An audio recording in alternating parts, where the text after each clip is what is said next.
So this video is gonna be like a streams of consciousness video.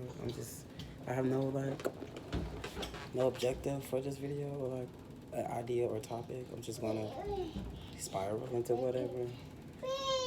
We got Miss Mama's right here. She wants to climb the oven. She just got unlimited energy. And just yeah. But today's really chill. It's 2:34. I was on Big O Loud, but my phone ended up overheating. So that's why I'm just like, I got on here to just, I don't know, talk about whatever. I haven't filmed a video on this phone particularly in a while. Since I got this phone, it's been on this.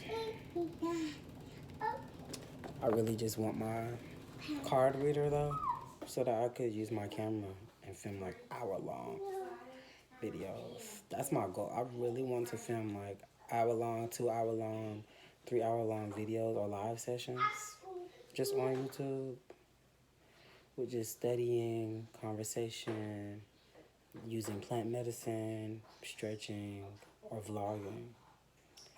That's what I want for self and for community. And also just documenting community garden or community growth or conscious growth, collective growth.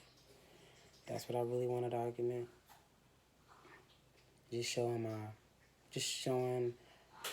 my raw character and how I communicate and engage with others, but also self, because how I reflect, how I listen. Because that's where I'm at right now in life. I've been opening up my ears, opening up my eyes, because I feel like your ears allows you to see a lot more than just your eyes. But then it's like your ears are associated with something else that harness frequencies, like just the calibration, like the expand and contrast of these experiences. That just shifts you into a whole other realm. Because now it's like not only do you see the symbology, but you see the energy lied upon these symbolism, lied upon like just the term or the dialect or the tongue.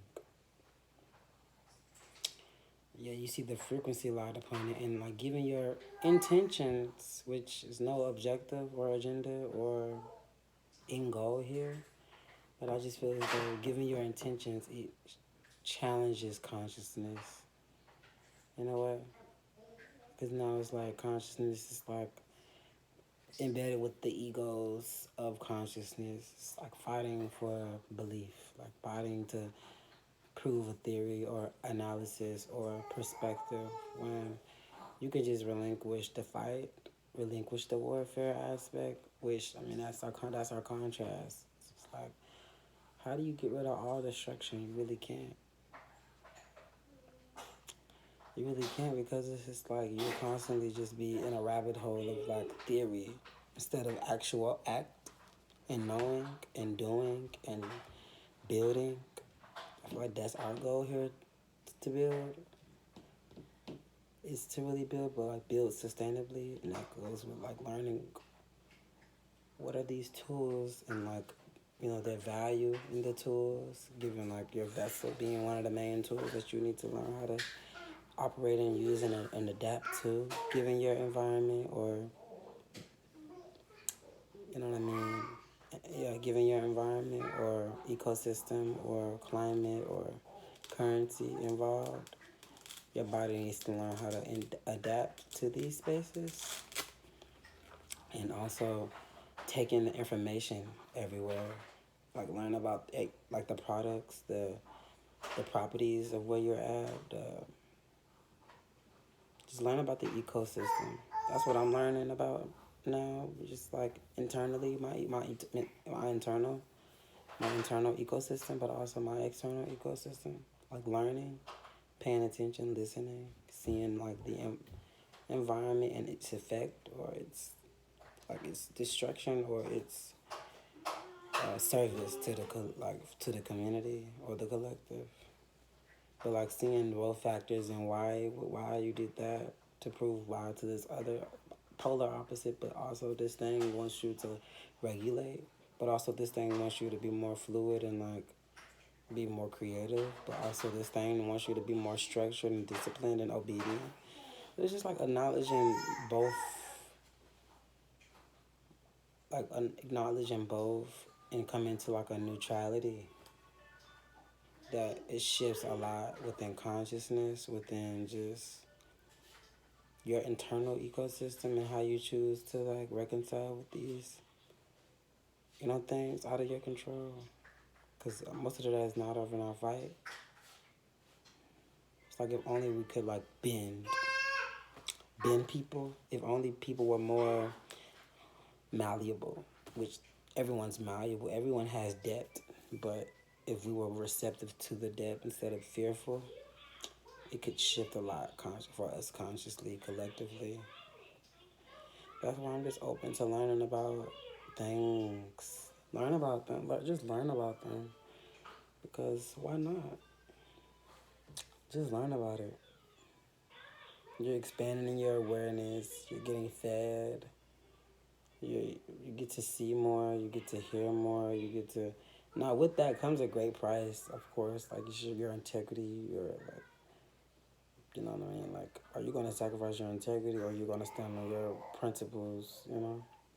And that's with anything in life, family, what we choose to value and prioritize plays a huge role in like the unraveling process of creativity. Because now it's like, say for instance, somebody who thought that everybody was against them creating something, when really they just didn't understand. They need more information. They need more like tangibility. Like they need more something tangible in order to receive.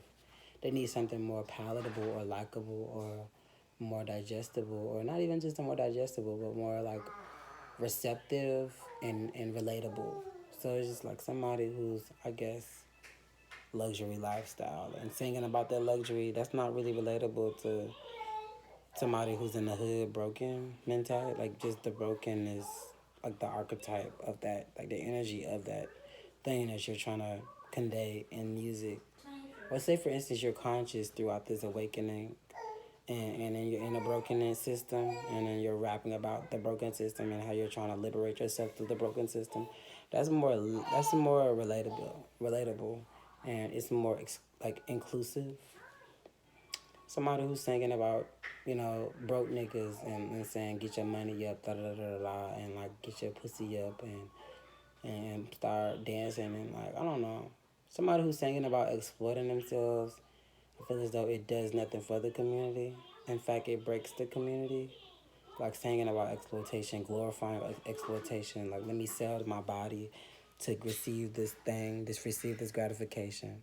So basically, let me sacrifice myself for a living deed, like a living entity, or like a tangible reality that I couldn't have prior to that sacrifice. But it's many ways to go about it, like signing a contract and not reading it thoroughly before you even submit your will to this contract. And it gets really deep. It gets deeper than that also. Like, it's just the spiritual coherence that you have with certain beings and, like, your relatability to, like, the frequency of, their mourning or grievance or sorrow.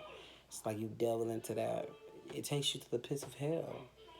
That's why I'm just like, being conscious with what you submit your will to and like your thoughts.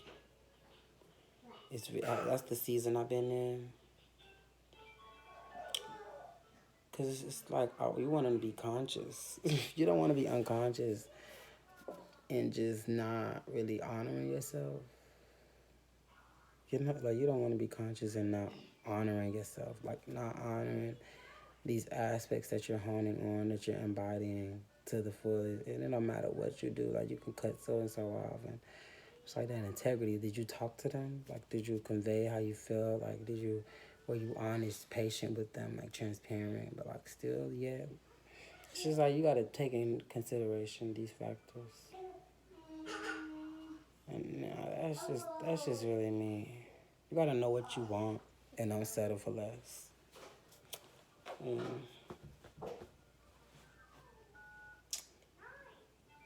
I'm just heavy on that. Like heavy on knowing what you want and like just not settling.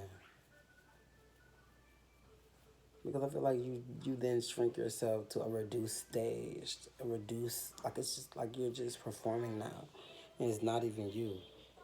So it's just really being honest with your experiences and what resonates with you.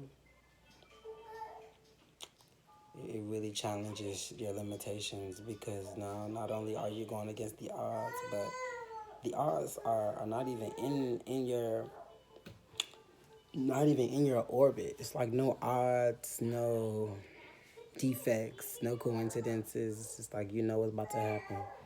So now it's like the odds are in your favor. Like the odds are not against you. It's like what are the odds? Not coincidental, but how I caught it and I catch it and I'm willing to dance through this, but also be honest through this, but also be real through this, but also be authentically me through this, but also be confrontational, judgmental. Feel the things because these things don't shift through you for no reason for you to just ignore it. You have to feel it. Like you have to feel it, and if you don't, you're just neglecting the message. Like you're just a blind man. And that's just how I've just been taking the limiting lenses off, taking the negative lenses off, taking the positive lenses off, and just observing it from this neutral state. What is destructive about this thing? What service is providing? Like what is its value? Like what's the value in the struggle? If I don't see it as valuable, it's probably because it was like, oh, he took my bubble gum, or oh my god, like some material attachment, or affair that has been held on to for too long. Like this is silly, and it's just it's many things. It's many things. People trap people in very careless ways. Careless, you know what I mean? Needless, because it's like okay, you have what you have, but they don't have nothing. So now you're like still performing as though like this person got you and you don't even got them. That shit is horrible. That shit is that shit is horrible. That shit is like witchcraft because it's like now you guys are like constantly performing, but also you never allow a break in between. Like you never allow distance. You never allow like preservation, and then to come back with like your ideals and reflect, and then have the confrontation that's needed, so that you guys can purge one another. Like you gotta purge one another. You gotta not force your will, but like invoke something in that being that they weren't aware of prior to like that conversation or exchange or say for instance drink at a bar. That's when your blood is stand and like your vessel is fluid. So that's like the best time to like invoke, like do invocations, initiate new ideas or whatever. When well, hold on, let me not say it like that because I don't want people to be like, okay, you're trying to. No, I'm not trying to like catch them off guard or on a whim or like in a vulnerable state. I'm trying to show you guys that like you can use moments of celebration to have deep conversation, like deep, passionate, meaningful, thoughtful, thought provoking conversations that gets you uncomfortable, that forces challenge like to challenge beliefs. And I just feel as though we should always be challenging beliefs in every relationship, in every business workspace, in every, like, just challenge beliefs because the beliefs are just lies. It's just lies created with theories around it to prove it to be true.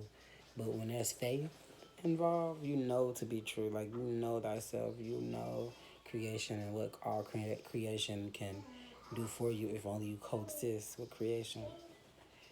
So that's just like it's big to me. I be observing people. I just feel as though you you're stepping into your power, but you're also learning by way of experience. So